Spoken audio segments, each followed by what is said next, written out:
It is what it is. And when we continue having a conversation, I named the first book ever, my first baby, I named it Unbreakable by Choice for a reason, because there is just so much behind that title. Yeah. And we go through so many challenges on it daily. Of course. And on it daily, we are forced to make choices. The mere fact that you have to decide, what am I going to wear today? Of course. And you decide with outfits. It's a choice. It's a choice. And a lot of times, it becomes a bit difficult for people that were raised by abanye abantu ngaphandle kwabazali.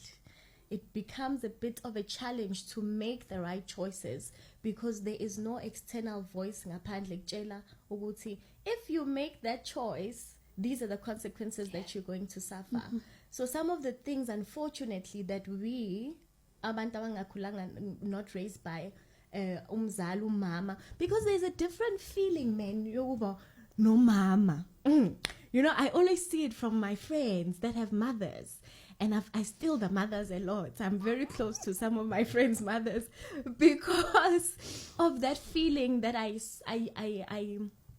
yearn for. Umzali uyakwazi ukukubuka athi manje uzoya ebantwini nje, because uyazi ukuthi how people are going to perceive you. Uyazi usehambile indlela, older, much experienced. So that is a beautiful feeling about having a mother.